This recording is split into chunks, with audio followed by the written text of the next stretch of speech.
All of his co-workers were gone. What could it mean? Stanley decided to go to the meeting room. Perhaps he had simply missed a memo.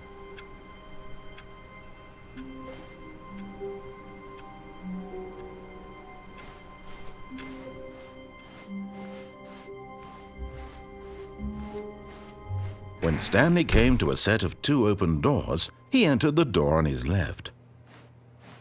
This was not the correct way to the meeting room, and Stanley knew it perfectly well. Perhaps he wanted to stop by the employee lounge first, just to admire it. Ah, yes, truly a room worth admiring. But eager to get back to business, Stanley took the first open door on his left. Stanley was so bad at following directions, it's incredible he wasn't fired years ago. Look, Stanley, I think perhaps we've gotten off on the wrong foot here. I'm not your enemy, really, I'm not. I realize that investing your trust in someone else can be difficult, but the fact is that the story has been about nothing but you all this time. There's someone you've been neglecting, Stanley. Someone you've forgotten about. Please, stop trying to make every decision by yourself. Now, I'm not asking for me, I'm asking for her. This is it, Stanley. Your chance to redeem yourself, to put your work aside, to let her back into your life. She's been waiting. That's her, Stanley. You need to be the one to do this, to reach out to her. Oh, no, you can't. Did you just unplug the phone? No, that wasn't supposed to be a choice. How did you do that? You actually chose incorrectly? I didn't even know that was possible. Let me double check. No, it's definitely here, clear as day. Stanley picks up the phone. He's taken to his apartment where he finds his wife, and the two pledge themselves to one another. Music comes in, fade to white, roll credits. Not picking up the phone is actually somehow an incorrect course of action. How is that even possible? None of these decisions were supposed to mean anything. I don't understand. How on earth are you making meaningful choices? What did you... Wait a second. Did I just see... No, that's not possible. I can't believe it. How had I not noticed it sooner? You're not Stanley. You're a real person. I can't believe I was so mistaken. This is why you've been able to make correct and incorrect choices. And to think I've been letting you run around in this game for so long. If you'd made any more wrong choices, you might have negated it entirely. It's as though you completely ignored even the most basic safety protocol for real-world decision-making. Or did you not grasp the severity of the situation? Well, I won't have that kind of risk on my watch. I'm going to stop the game for a moment so we can educate you properly on safe decision-making in the real world. Please observe this helpful instructional video. Choice. It's the best part of being a real person, but if used incorrectly can also be the most dangerous. For example, in this scenario, a hypothetical real person named Rupert has a choice. He could invent a machine that eliminates food shortages across the world to make life better for all people. Or he could spend years of hard work forgetting how to read. Which choice would you make? Remember that unlike here, the real world makes sense, and at no time should you make a choice that does not conform to rational logic. If you find yourself speaking with a person who does not make sense, in all likelihood, that person is not real. Allow the person to finish their thought, then provide an excuse why you cannot continue talking. Turn to a partner and practice saying, "My goodness, is it 4:30? I'm supposed to be having a back, sack, and crack." Excellent. Making choices on a regular basis is the best part to a healthy decision-making process.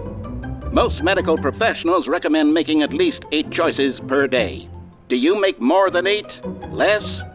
And finally, if you begin to wonder if your choices are actually meaningful and whether you'll ever make a significant contribution to the world, just remember that in the vast infiniteness of space, your thoughts and problems are materially insignificant, and the feeling should subside. At this time, your instructor will guide you in an exercise to test and reinforce the material covered in this video. Ah, welcome back.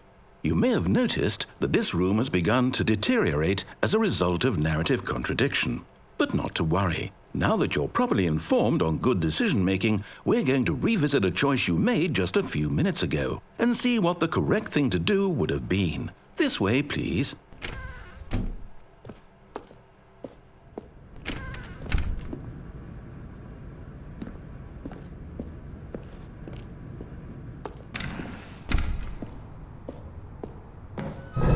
Now that we know your choices are meaningful, we can't have you jumping off the platform and dying. Imagine the main character dying senselessly halfway through the story. That story would make no sense at all. We just need to get you home as soon as possible before the narrative contradiction gets any worse. Unfortunately, it seems this place is not well equipped to deal with reality.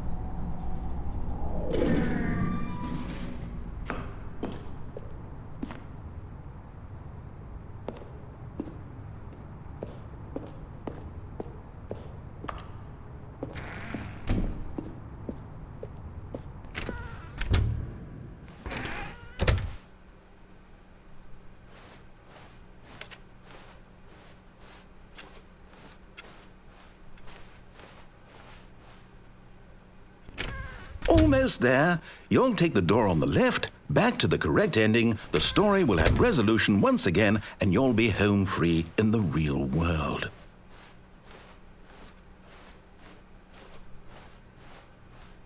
Now remember, all you need to do is behave exactly as Stanley would. That means choosing responsibly and always putting the story first. I'm quite sure you'll be up to the task. Just follow my lead and you'll be fine. All right. When Stanley came to a set of 2 open doors, he entered the door on his left.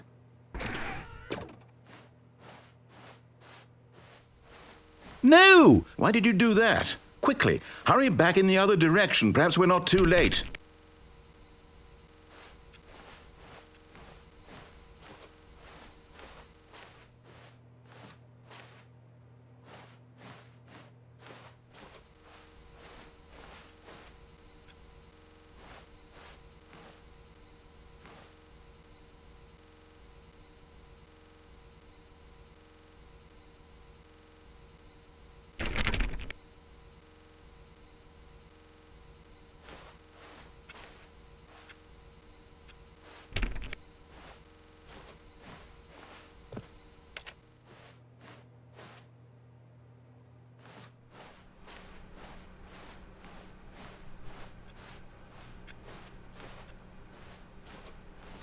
Oh, it's ruined. I can't believe, after everything we talked about, that my story, you've destroyed my work. Why? For what? What did you get out of that? What did you think was so special about seeing the game undone, left here like so much garbage? It's worthless now. And what am I supposed to do?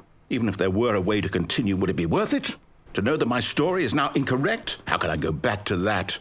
I can't erase that knowledge. I'll have to live with it forever, reliving its impossibility forever. I couldn't live that way. Is it better to shut the game down entirely? To willingly destroy all of my work? I don't know. What's the answer? What do I do? What do I do? What do I... No, I have to. I have to shut the game down. I have to. I have to.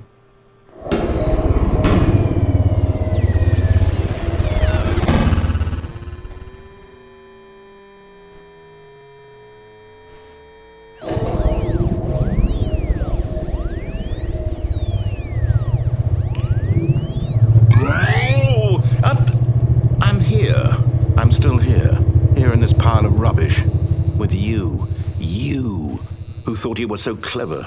Now look where we are. My entire game is destroyed. It was the only thing in the world that was mine, and you've run it into the ground. What, did you think that would be funny? You just had to see? Didn't I impress upon you how important it was to be like Stanley? He actually knows how to do what I tell him to. He understands that if I say to do something, there's a damn good reason for it. That thought hadn't even occurred to you, had it? That there's a world outside of you? You're a child. Oh, my story. If you'd just gone through the door on the left, you would have seen it. There was a whole underground facility. You would have destroyed it and been victorious. It would have been so perfect. I worked so hard on it. I tried so hard to make... behave exactly as Stanley would. That means choosing responsibly and always putting the story first. I'm quite sure you'll be up to the task. Just follow my lead and you'll be fine. All right. When Stanley came to a set of 2 open doors, he entered the door on his left. No! Why did you do that? Quickly, hurry back. Behave exactly as Stanley would. That means choosing responsibly and always putting the story first. I'm quite sure you'll be up to the task. Just follow my lead and you'll be fine. All right. When Stanley came to a set of 2 open doors, he entered the door on his left.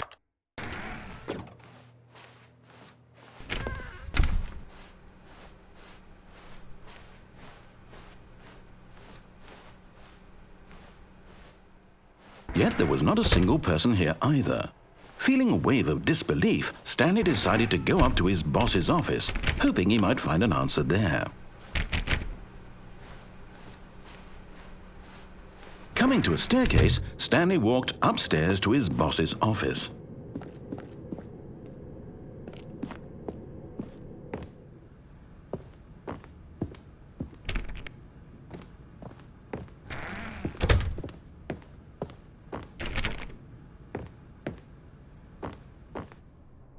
Stepping inside his manager's office, Stanley was once again stunned to discover not an indication of any human life. Shocked, unraveled, Stanley wondered in disbelief who orchestrated this, until he saw the door with a voice receiver next to it. Surely behind this door lay all the answers to his questions. And beyond all probability, he knew the passcode. He had seen it on his boss's computer just last week. Nightshark 115. Was this the code to open the door? Would it still work? There was only one way to find out. Stanley had been trained never to speak up, but now he would draw from within himself the courage to face the unknown. He drew a sharp breath and then spoke the code.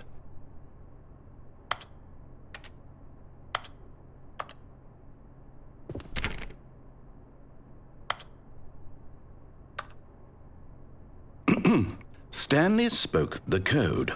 Nightshark 115. He spoke it into the receiver, right there on the wall.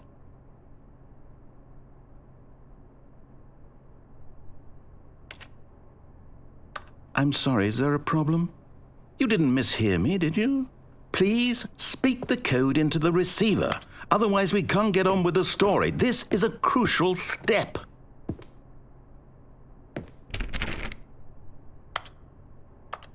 Okay, fine, you're not going to do it, but you know what? It's pretty humiliating to bring you this far, only for you to suddenly decide you have better things to do. I asked you for this one single thing, for your respect. The kind of respect Stanley shows for his choices. He knows what it means to take a story seriously. If you didn't want to see what I had to show you, then why did you come here? You had a choice, you know. You could have gone through the door on the right. You could have done whatever the hell you wanted over there. Why did you come this way? Speak. Say something to me. Explain yourself, you coward. You... When Stanley came to a set of 2 open doors, he entered the door on his left. Stanley? Hello? Are you... Is everything okay? Stanley, please. I need you to make a choice. I need you to walk through the door. Are you listening to me? Can you hear me? Is everything all right? Stanley, this is important.